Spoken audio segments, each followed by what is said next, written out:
Well, good morning to you, Kentuckiana. Thanks for starting your morning with us. It is 6 a.m. on your Tuesday. I'm Jim Stratman. Grace has the morning off, and what good sleeping weather it is out there. Our first heavy dose of rain in quite a long time. You can see the radar, all that green moving into our area right now. So let's go ahead and talk about it. Matt, we've been expecting this for a while. It's going to be a really good shot for all of those farmers out there who have been dying for some rain now. That's right. Yeah, certainly we've been waiting on these showers to get here after a steady dry pattern that we've been in across Kentuckiana. And now we have two rain-making systems arriving into the Ohio Valley. The first one bringing in our showers for this morning, arriving in from the south, bringing in those steady downpours that we're going to have for this morning. And also our front that's going to finally bring in that fall weather that we've been waiting for will start arriving as we head later on into our day. But as of right now, a messy beginning to our Tuesday morning. Rounds of showers starting to make their way into central Kentuckiana, now closer into the Louisville metro.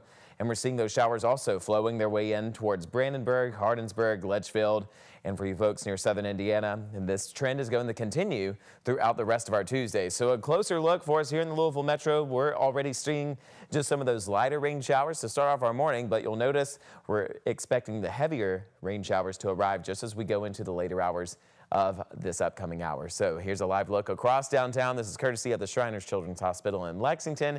Temperatures ranging into the upper 60s for us at the moment with those southeast winds. The school bus rides this morning to and from school are going to be rainy. We're expecting temperatures to range in the upper 60s, but those downpours are still going to be around throughout the later hours of the day. So keep the rain jackets and umbrellas part of your attire throughout the day. We're still expecting showers to be rolling through into the afternoon, bringing in some downpours, and we're still going to keep that trend around throughout the later hours of the day as well. And that's an update on your weather for today. We're going to have your extended forecast here in a few short minutes, but now here's an update with Matthew on traffic.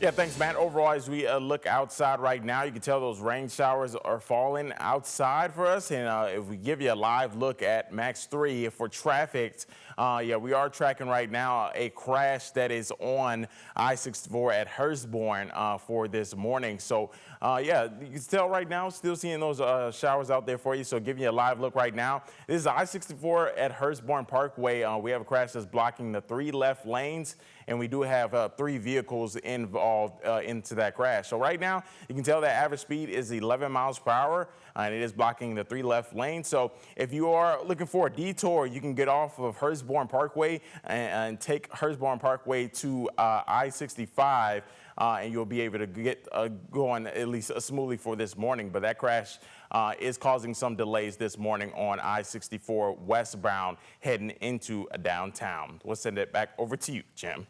Matthew, thank you very much. We turn now to our top story. JCPS weighing its options when it comes to cutting $132 million from its budget. Superintendent Dr. Brian Yearwood says the district won't raise taxes to cover the $188 million deficit, but a tax hike to upgrade schools could be coming. WHAS11's Alex Dieter and photojournalist Espen Hester try to make sense of what's on the chopping block and what's not.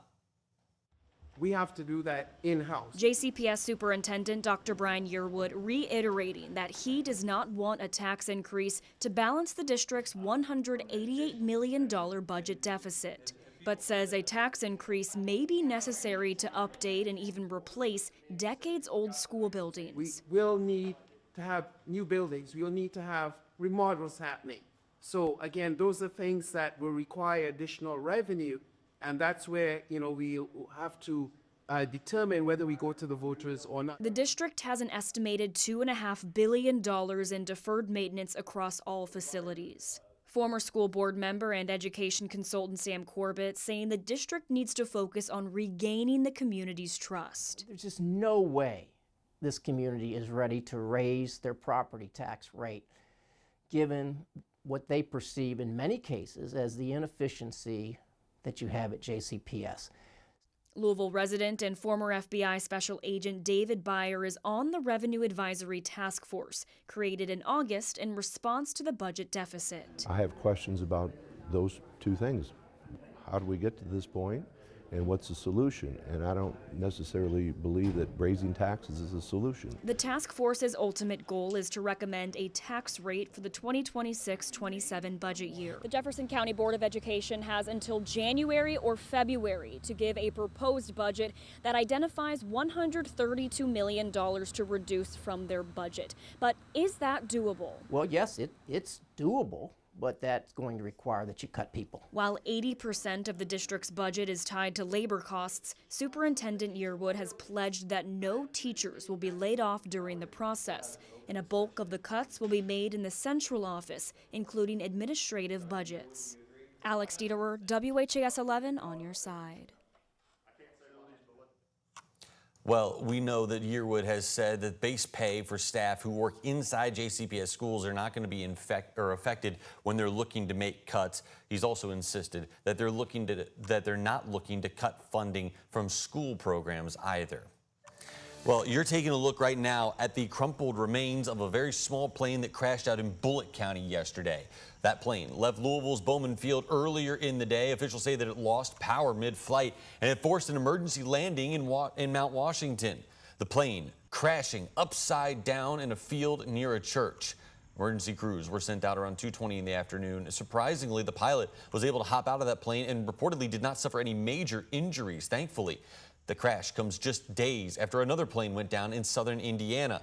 The pilot in that case was taken to the hospital with non-life-threatening injuries after crews had to spend 6 hours looking for that crash site. Happening today, LMPD will hold a news conference on the arrest of the so-called Sticky Finger Bandits. That is the name given to the two men you see on your screen right now. Nathaniel Porter on the left, Pastor Virgil Edwin Mosey on the right. Police say these two stole credit cards from elderly victims and racked up over $5,000 in fraudulent transactions. The LMPD caught these two on camera multiple times at different stores using those stolen credit cards. The two are scheduled to appear in court on October 14th. The LMPD says it's possible there could be more victims out there. And if you believe you are a victim, you're asked to call the LMPD 3rd Division detectives at 502-574-2135. WHAS 11 News at noon will have more coverage of today's news conference. Kentucky parole board members say that they are receiving death threats after Ronald Exantis was released from jail last week. Exantis was 7 years into a 20-year sentence for the death of 6-year-old Logan Tipton. Exantis was found not guilty of murder by reason of insanity, but also guilty but mentally ill in several felony assault charges that stem from a 2015 deadly home invasion in Versailles, Kentucky. The parole board says that inaccurate information about this case is causing the threats. In a statement, the board says they did not release Exantis. Quite the opposite. All of them voted for him to remain in jail. In the same statement, the board also says Kentucky's law required the release on mandatory re-entry supervision. Over the weekend, the Trump administration said that they are also looking into this case. The ex-boyfriend of Crystal Rogers and the man convicted for murdering her, Brooks Houck, is appealing his conviction. Court documents say that his lawyers filed that appeal yesterday. Houck sentenced to life in prison for the 2015 killing of the Bardstown mother. The other two men convicted in Rogers' murder have also filed appeals for their convictions. And yet it could take years before a decision is made for either or any of these men due to the amount of evidence in the Crystal Rogers case.